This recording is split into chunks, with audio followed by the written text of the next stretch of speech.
UPSC prelims का previous paper को discuss करेंगे दोस्तों। अभी हाल ही में जो 2024 में पेपर हुआ है यूपीएससी का, उसी पेपर में हम अगला प्रश्न डिस्कस करेंगे प्रधानमंत्री की योजनाओं के बारे में। दोस्तों ये प्रश्न पूछे गए, आपको मैं बताऊंगा कि यूपीएससी में किस तरीके के प्रश्न पूछे जाते हैं और किस तरीके के प्रश्न का कैसा उत्तर दिया जाता है। दोस्तों आप अगर पूर्णिमा आईएएस पर पहली बार विजिट कर रहे हैं तो चैनल को सब्सक्राइब करें और बेल आइकन दबा दें, जिससे हमारे हर वीडियो की नोटिफिकेशन आपको पहले प्राप्त होगी। चलते हैं दोस्तों प्रश्न की ओर।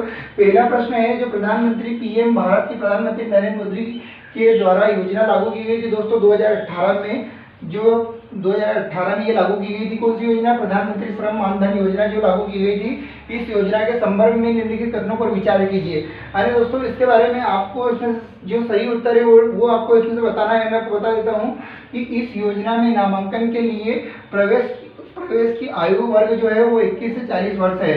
तो दोस्तों मैं आपको ये बता दूं कि इसके लिए जो आयु है वो 20 वर्ष से लगाकर 42 वर्ष की आयु तक इसके अंतर्गत इस स्कीम में वो आवेदन कर सकता है, नामांकन कर सकता है। इसी के बाद में हम बता दें ये हमारा जो उत्तर है वो बिल्कुल गलत है। यहाँ से हमें ये पता चल जाता है कि यह इसकी एज थी इसमें 20 वर्ष से लेकर 42 वर्ष तक की। इसके बाद में आगे चलेंगे दोस्तों, लाभार्थी के द्वारा आयु विशिष्ट अंशदान किया जाएगा। अंशदान का मतलब दोस्तों ये है कि अगर आप इस स्कीम में नामांकन में अगर फॉर्म करवाते हैं तो एक एज के हिसाब से, क्राइटेरिया के हिसाब से इसमें पेमेंट जो है हर महीने इसमें पेमेंट जो है वो आपको जमा करना रहता है। जैसे अगर मान लो कि आपकी एज अगर 20 वर्ष है तो आपको 55 से 60 रुपये महीना आपको जमा करना पड़ेगा। इसी के साथ में जो गवर्नमेंट भी है इसमें इतना पेमेंट जो है कंट्रीब्यूट करेगी। कंट्रीब्यूट करने के साथ में दोस्तों ये आपको इसका अगला पॉइंट इसी में है, मैं आपको समझा देता हूँ। जो आपको 60 साल के बाद में 3000 रुपये पेंशन प्रति माह देगी। तो ये दोस्तों ये पॉइंट हमारा अगला वही है, ये हमारा 2 है, ये सही है।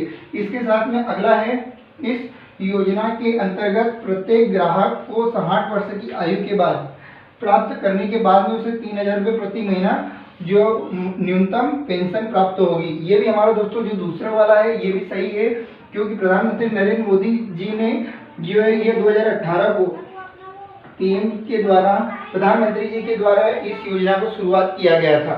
इसी के साथ में दोस्तों अगला जो पॉइंट है, पॉइंट नंबर 4, पारिवारिक पेंशन पति या पत्नी और अविवाहित पुत्रियों पर लागू होती है। दोस्तों ये भी इसका सही उत्तर है, क्योंकि इसमें ये दिया गया है, इसकी जो क्राइटेरिया जो इसमें बताया गया है उसमें ये दिया गया है कि प्रधानमंत्री मानधन योजना जो है वह योजना जो है वो 20 वर्ष से लेकर 42 वर्ष तक के लिए यह योजना है। और इसमें अगर दोस्तों अगर कभी जो मेल पार्टनर है अगर उसको कुछ हो जाता है तो उसके पारिवारिक पेंशन में पति या पत्नी में अविवाहित पुत्र पुत्रियों पर यह लागू होगी।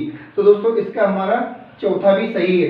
तो दोस्तों यूपीएससी में आप एक चीज को ये ध्यान रखिएगा कि जो पीएम के द्वारा जितनी भी योजनाएं हैं उन सारी योजनाओं को आपको क्या करना है, कवर करना है। जितनी भी योजनाएं है उसमें 2017 से लगा करके 2025 तक की जो स्कीम्स लागू की है उन सभी स्कीम्स को हमको कवर करना है।